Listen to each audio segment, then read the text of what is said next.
Hello friends, welcome to the practical study of divisional charts in Indian Vedic astrology. This is an advanced course that students would intend to pursue after doing the fundamentals course in Indian Vedic astrology, because in fundamentals course I covered a lot of clarifications, lot of significations and principles with respect to systems approach astrology, and this specific course would be focusing primarily on divisional charts, which are an integral part of Indian Vedic astrology. So in this course, we will be primarily talking about divisional charts, why they are being used, how to use them, how to make use of them while analyzing the horoscopes for a specific query, for a specific life area to be judged. And fundamentals course is actually the prerequisite of this course, because that course covers the significations, principles, all the rules that we apply in the horoscope while analyzing it, and all those principles that we have learned in the fundamentals course, we will be talking about them, applying them time and again in this specific course as well, and whenever we will be analyzing the horoscopes. So if you have gone through the fundamentals course, well and good. That's what is required actually to understand the divisional charts. And if you have not gone through the fundamentals course, I sincerely urge you to first go through that course, understand the basic principles of astrology and the rules that were covered in the fundamentals course. Those will be applied time and again every time we analyze the horoscope. So whenever the need arises, I'll be talking about those principles again, whereas the fundamentals course actually has all those principles covered in a structured way.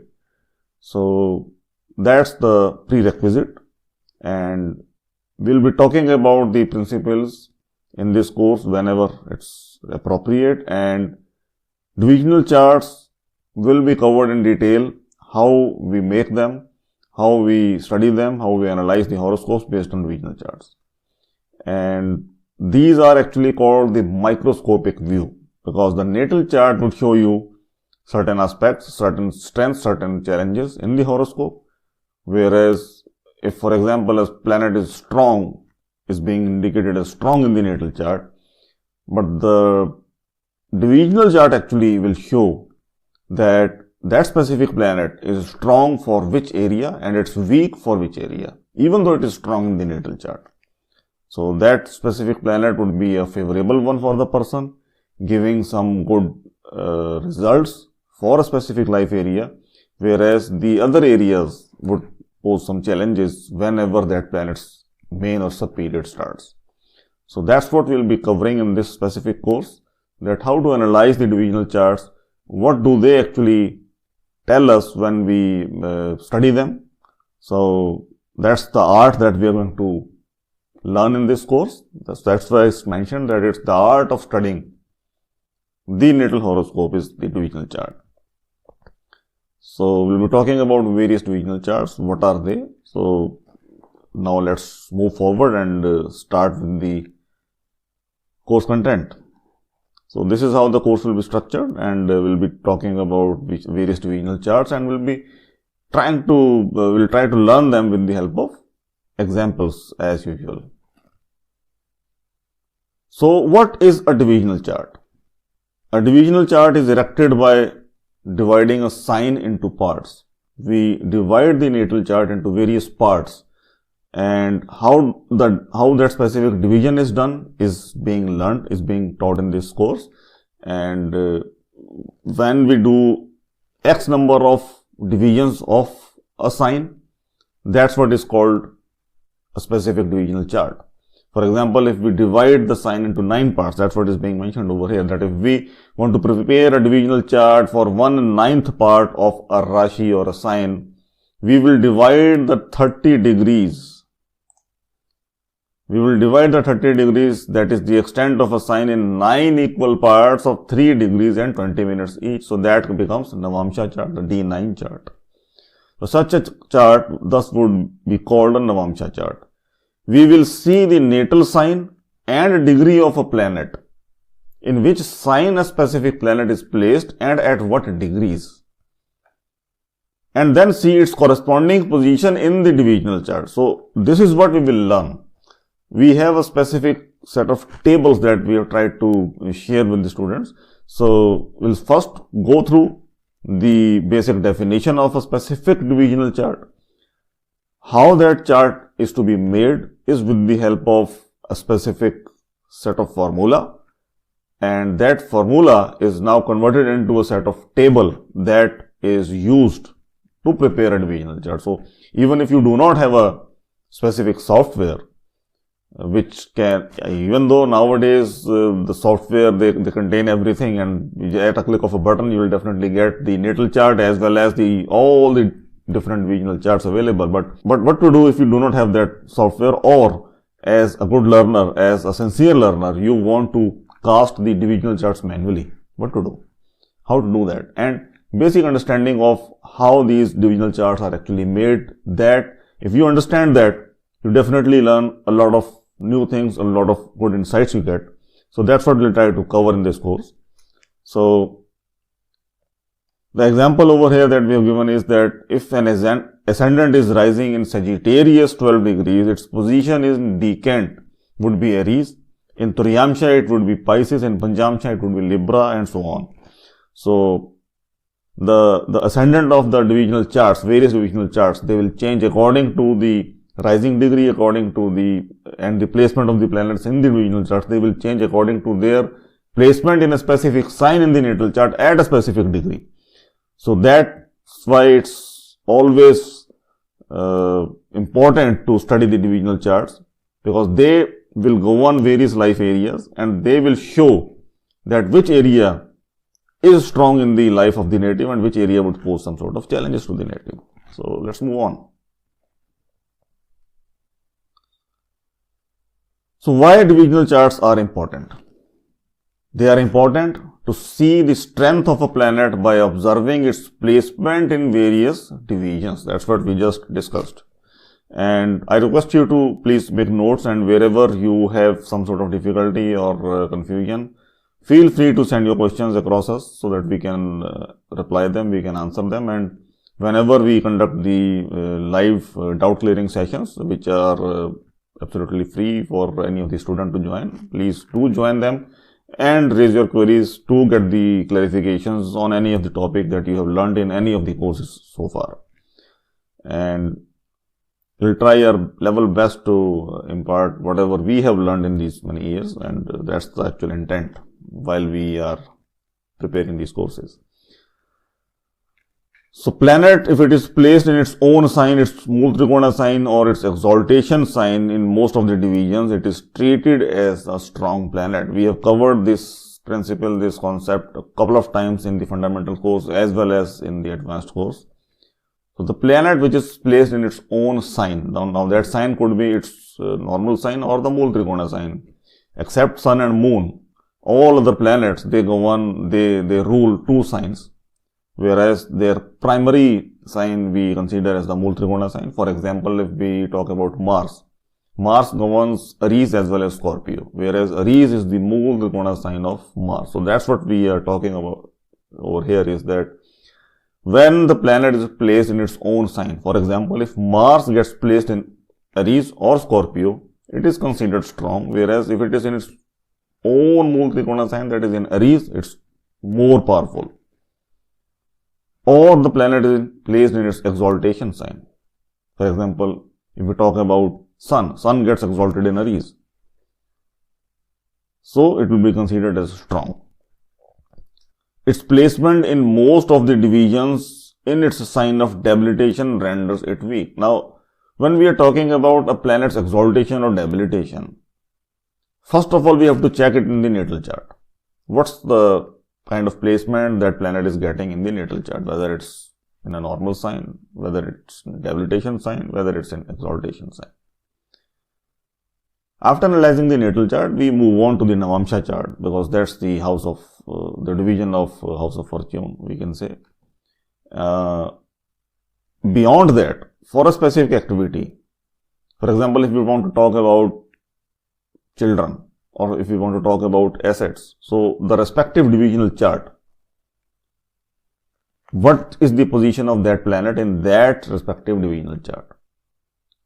As of now, we are just talking about a general planet, whereas we'll be talking about the specific significator for a life event, for a specific area. For example, if we want to talk about assets only, we have to focus on 4th house. So the significator of the 4th house, what is the position of that planet in the natal chart, in the Navamsha chart, and in the D4 chart? Because D4, the Turyamsha, that's what would reveal about the assets of the person in the life that the person is going to gain or lose or maintain or build, whatever is the case, is being indicated by the Turyamsha or the D4 chart. So, if a planet, the significator planet, now here is not the general planet, but the significator of 4th house for assets, whether that is exalted or debilitated in natal chart or Navamsha chart or D4 chart. So, the specific divisional chart for a specific life area, the significator of that planet is being talked about over here. A planet which is weak in the natal chart does not improve its position by occupying benefic, exaltation or own sign in the divisions. Very important point, that a planet, if it is weak in the natal chart, if it is strong in the natal chart and gets rendered weak in a specific division, then for that specific event in the life or for that specific area that planet is governing, only that would have some sort of challenges or the negative impact. Whereas if the planet is weak in the natal chart itself and it gets into the exaltation sign or a good placement in the division chart, then in that case, that specific planet does not gain much strength. Only for that life area, it may have some sort of good results, whereas in general, that planet is weak in the natal chart. So, that would have no such good impact for the native in the life unless it is strengthened with the help of astral remedies. So, we will talk about them as well in this course also. So, why divisional charts are important? The divisional charts are studied for identifying the results of a particular sector of the life by studying the corresponding divisional chart along with the concerned house in the natal chart. So, that specific house in the natal chart and the divisional chart itself. Now, the challenge so far is that how to prepare the divisional chart. I think a lot of literature is available and we'll be talking about them and how to make them. Generally, people would use software nowadays. So, what's the utility of this course in that way? What's the utility of studying the divisional charts in general in that way? The application of studying the divisional charts, of that divisional chart, how to study that, how to make some sort of conclusion out of it. That's what is the most challenging part as of now, that there are a lot of confusions with people's mind that what to do. I mean, we have the divisional chart now, what to do with them? Do we have to focus on divisional chart only? Do we have to focus on natal chart only? If we focus on natal chart, we are at 70,000 feet level, for example. But if we want to go deeper, we have to focus on divisional charts. So, that's what someone would gather, and then the question would arise that now how to move forward. Those specific areas, I would say that those specific clarifications or those specific understanding about applying the knowledge or applying the information that is coming out of divisional charts is somewhat missing. So, that's what we would like to cover. So, the overall understanding of analyzing the divisional charts is what our focus will be in this specific course. How to cast them is not an issue. How to make them, definitely will be going through that area, whereas what they actually reveal about the person for a specific life area, how to analyze that, how to form a conclusion out of them while we study the divisional charts in conjunction with the natal chart is what our prime focus will be in this course. So, the example that we have given over here is that if we want to study the general fortune, we will study the 9th house in the natal chart and the divisional chart known as Navamsha, the D9 chart, along with the natal chart of the person. So, they have to be studied in conjunction with each other. So, the types of divisional charts that we have are Shadvarga, Saptvarga, Dashvarga, Shodashvarga. The group of 6 divisional charts is Shadvarga. These are the Hindi terminologies. The group of 7 divisional charts, Saptvarga. Dashvarga is 10 divisional charts and 16 divisional charts when they are formed and placed, put together in a horoscope. They are called Shodashvarga. That primarily we will be focusing. Then out of these 4, the most versatile and important is Shodashvarga. The divisional charts as per Brihat Parashar Hora Shastra are D1, D2, D3 up to D60 as mentioned on the screen. So, you can go through them. And the chapter 6 of the BPHS, the Brihat Parashar Hora Shastra has all the details about the divisional charts mentioned in the form of a verse as a shloka. So, in addition to them, we have a few other divisional charts like Panchamsha, Shashtamsha, Ashtamsha and Ekadasamsha, the Labhamsha, the D11 chart, and they are judged, they are analyzed, they are studied to analyze different life areas. Like for example, D5. If we go back to the previous screen, we have D1, D2. So, D2 is Hora, D3 Dreshkan or Decant, we can call DECANT, Decant. Chaturthamsha, D4. It is also called Turyamsha. Then D7, Saptamsha for children, Navamsha, general fortune and spouse. So, this is what is being mentioned over here is that the Panchamsha, the D5 divisional chart is for wisdom, past life merit, spiritual inclinations, mantra siddhi, etc. Because 5th house is the house of knowledge, is the house of wisdom. So, that's why the 5th division, D5 is for wisdom and mantra siddhi, further learnings. Shashtamsha is D6 for debt, disputes, proneness to illness, and the 6th house in the natal chart. They too will be studied in conjunction. Ashtamsha D8, inheritance, longevity and accident. Labhamsha or Ekadashamsha D11, income, unaccounted money, speculation, all those things are to be judged from the divisional chart D11. Significations of main divisional charts like the natal chart for physique and all other areas in general to be studied from the natal chart. Hora for wealth, D3 for happiness from younger brothers and sisters and initiatives. We are talking about the 3rd house as well as the D3 divisional chart. 4th house for net assets and D4 for net assets and fortune. D6 for health and type of disease. D7 progeny, happiness from the children.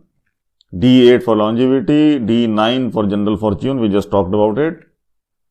D10 for profession, fame, the deeds of the person.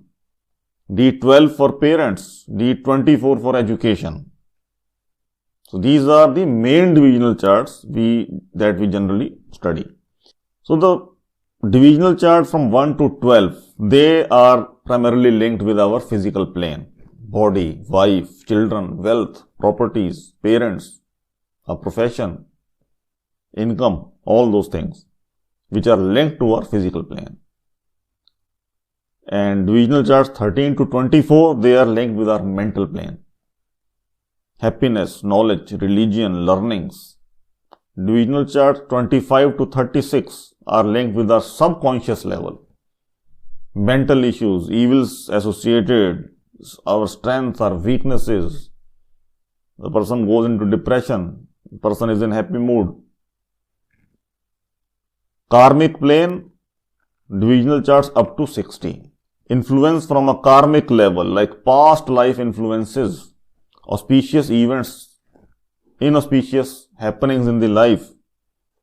So, the different divisional charts are used for them, to study them. The planets are considered weak for all purposes if they occupy debilitated Navamsha, and are considered weak for a specific purpose if they occupy corresponding debilitated Amsha. Now, we are talking about the planetary strength over here.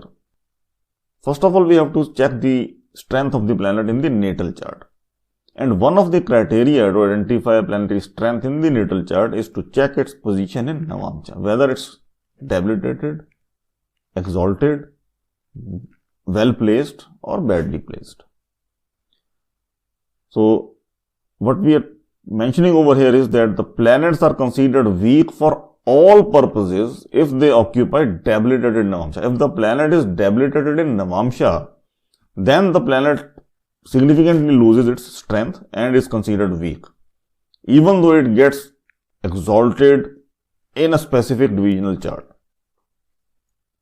The weak planets in D1, that is in the natal chart, do not improve their strength by being strong in Navamsha or other vargas.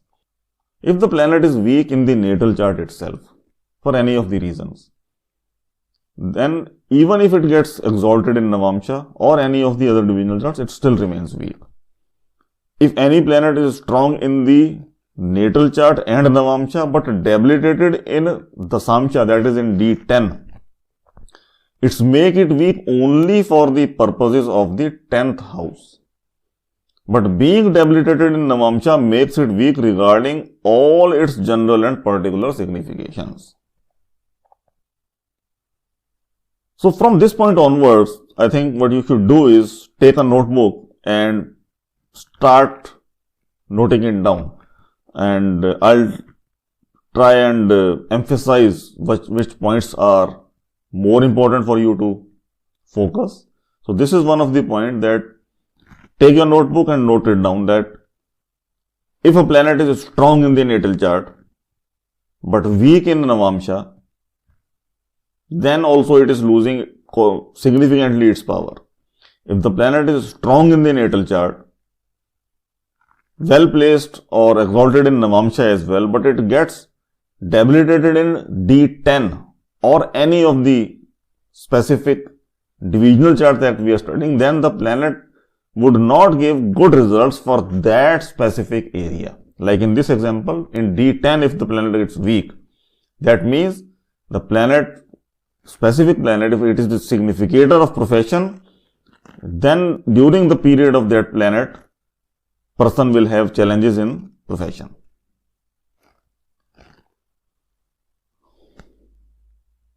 The planetary relationships in a horoscope are generated through close conjunctions, close aspects and placements. Very important point and very easy to understand. We have covered it a couple of times earlier as well in fundamental course as well as in the advanced course, and we'll cover it here again. Like any of the signification of a specific planet will be impacted by the influence coming on that planet from other planets. And all the planets, they have various aspects. They can form different conjunctions when they are placed together with each other, or they can have their aspect on other planets or other houses. And the closeness of that conjunction or that aspect would actually make a lot of difference while giving the results of that planet. So that's what is the art that we would like to study and would like to master. When two or more functional benefic planets, now you have to understand the differentiation between benefic planet and a malefic planet. And when we talk about benefic and malefic with respect to systems approach astrology terminologies, we are not talking about general benefic or general malefic. Natural benefic or natural malefic concept is not followed in systems approach. So the functional nature of the planet for a specific ascendant is what we talk about when we talk about benefic and malefic. So when two or more functional benefic planets, they form close relationship by conjunction or aspect to each other, or from one planet to the other planet, they generate good results related to their Mool Trikona houses. Again, the stress comes on the Mool Trikona sign in systems approach astrology.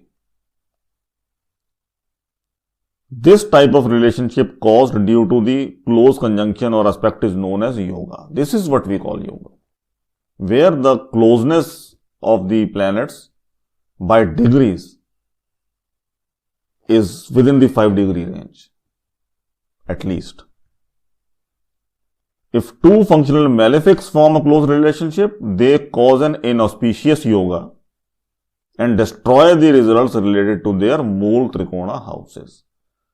The planets, they will have general significations as well as the particular significations. And when we talk about the particular signification, we are talking about the house where the Mool Trikona sign of that planet falls. And the significations of that house, they will either get benefited if the influence is coming from the benefic planet, or they will get destroyed if there is an affliction coming from the unfavorable planet.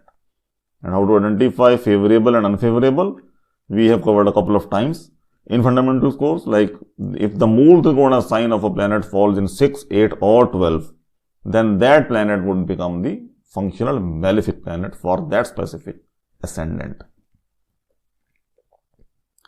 If one functional benefic and one functional malefic planet forms a close relationship, this causes an inauspicious yoga that destroys the results of the Mool Trikona house ruled by the functional benefic planet.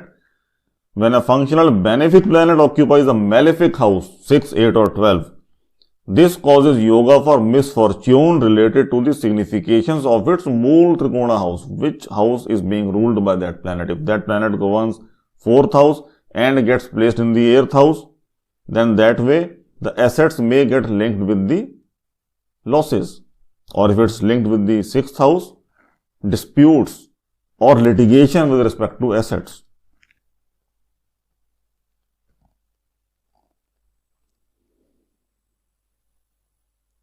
Similarly, when a functional malefic planet closely influences the most effective point of a house. Now, what we just talked about in the second point was that the planet, being the favorable one, gets placed in a malefic house.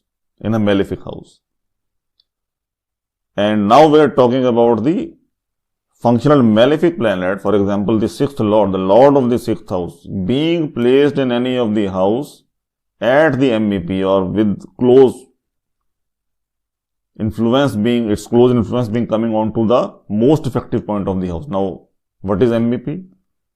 The degree rising in the ascendant, that becomes the most effective point of all the houses. So, if that happens, the lord of 6, 8 or 12, if that gets placed near MEP in any of the houses, it destroys the significations of that house, except if it is its own Mool Trikona house. That means, if the 6th lord is placed in 6th house, 8th lord is placed in 8th house, 12th lord is placed in 12th house, and that way, it will not destroy the significations of that house. But if it is placed in any of the other houses, it would form a exact or close affliction to that house and destroys the significations governed by that house. In some horoscopes, where despite certain houses being apparently strong in the natal chart, the natives do not get the desired results. Why does that happen? How can we identify such combinations and offer correct predictions? The answer lies in analyzing the concerned house of the main chart in association with the study of the corresponding divisional chart. That is where the importance of divisional charts come into picture. For example, we see a horoscope and we find that the 4th house is strong. There is no affliction coming to the 4th house. The 4th lord is well placed. One may say that the person will have good education, will have good family life, will have good assets. While studying the divisional charts, we would find out that, okay, in D4, the position is good, whereas in D24, position is not good. So, the person will have good assets, whereas his education will get a hit. the study of various houses gives the clues to trends, general trends in life, whereas the daily indications are delineated with the help of the operating subperiod, the subperiod lord, considering its natal and transit strength, and the various close conjunctions or aspects formed among transit and natal planets. You have to go through all these principles again and again. You will be getting these slides also for all the material, all the PDF files of the slides, I would say. You will get them and try to go through all these principles at your own pace to understand what is being taught, and then when you correlate this explanation, you will definitely understand what is being taught in this course. So, what we are trying to mention over here is that the study of various houses, when we analyze the horoscope, we study different houses, we study different planets, we study different aspects of planets to different houses, to different other planets as well. So, that shows you the general strength and the weakness of the horoscope, and based on the main period lord, we can find out what sort of general trend is going to happen in the life of the native. And after that, for significant events, for timing of the events, we move on, go a level down to sub-period lord, to transit, if required sub-period lord as well, the Pratanita Dasha that we talk about. And for a specific area, if we want to minutely study, then only we go to the divisional charts. So now there is an example that from which we'll try to infer the differentiation between assets as well as education. I just talked about that example a couple of minutes back. So this is the example chart where the natal chart is given and the D9 chart is given, and on the next slide we have D4 for net assets and D24 for education. Now, if we come back to the natal chart, that natal chart is actually our starting point. So this is a Scorpio ascendant horoscope, and if we talk about assets, we have to focus on the 4th house. If we talk about education, we have to focus on the 4th house. And we see that in the 4th house, 6th lord Mars is placed. We just covered this principle that when the lord of malefic house, if that gets placed in a specific house close to MEP, it will destroy the significations of that house. So over here, the Mool Trikona sign of the Mars, even though it is the ruler of Scorpio, because its Mool Trikona sign falls in the 6th house, we would call it as a functional malefic planet, and it gets placed near MEP of the 4th house. So it would destroy the 4th house, it would destroy the 7th house by its 4th aspect, it would destroy the 10th house by its 7th aspect, and it would also destroy the 11th house by its 8th aspect. So if we primarily focus on the 4th house, so by looking at the natal chart, we would say that the Mars afflicts the 4th house. The 4th lord Saturn is placed in the 8th house. So in this specific example, both the things are there, that the lord of the 6th house, the bad house, the malefic planet, is placed near MEP of the 4th house, as well as the 4th lord is placed in the malefic house. And if we look at Navamsha chart, the 4th lord Saturn is placed with Ketu in the 8th house. So that's another challenge that we have over here. And Mars is placed in the 4th house in Navamsha in its own sign. Okay. So one thing that we can now analyze with this chart is that the significations of the 4th house will have some sort of disturbance. From which planet that disturbance is coming? Mars, which rules the 6th house in this chart. That means dispute, the possibility of disputes is there. The domestic harmony of the person may get some sort of challenges because the lord of house of disputes is placed over there. So disputes in the domestic harmony, or the disputes with respect to the property, landed property, because Mars is also the general significator of landed property, and Saturn as well for constructed property. So the property or the assets will have some sort of issues with this person. By looking at this chart, we understand this. Now, if we move forward and try to analyze the assets as well as education. So, 4th house is education. So, education will also have a hit in the natal chart, because break in education could be inferred from this. So, what would happen?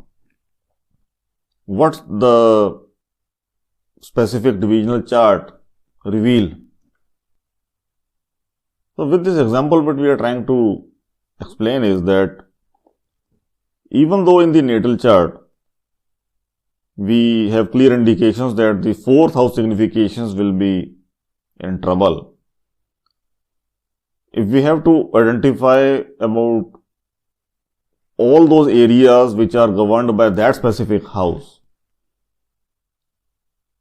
there could be possibilities that for one specific area the person is doing better, and in other area person is having challenges like assets, asset generation, loss of asset, disputes with assets, gain of assets versus education. All these two things are different. So, if we have to analyze about assets, if we have to analyze about education, we have to go a level deeper, and that's where the importance of divisional charts come into picture. And therefore, it is very important. That's what is mentioned, that the study of divisional charts becomes necessary for clearly delineating the results of the various sectors of life through the identification of the real strength of planets in a specific divisional chart. So, this makes it very pertinent. This further clarifies that why the divisional charts are important, and as we mentioned in the very beginning of the lecture, that these are called the microscopic view. So, you have the natal chart as a general analysis to have the general analysis of the horoscope, and then you dive deeper, you go a level down to find out the root cause of the benefits in the life the person is having, the challenges that the person is having, and what sort of areas are strong, what sort of areas are challenging in the life of the native. That all you identify with the help of divisional charts. And in conjunction with the dasha, with transit, you can go to the minute level of significant events, the timing, and tell the native, tell the client to perform what sort of remedy is important at what stage of its life. So, we'll conclude this lecture over here and move forward with the study of the divisional charts with the help of examples. Before we do that, we will be covering in the next lecture the various principles of fundamentals course, just a recap of all the principles, and then we'll start with the core area of divisional charts and the study of the divisional charts, how to make the divisional charts, and after that, how to analyze the horoscopes for specific life areas with the help of divisional charts. Thank you very much.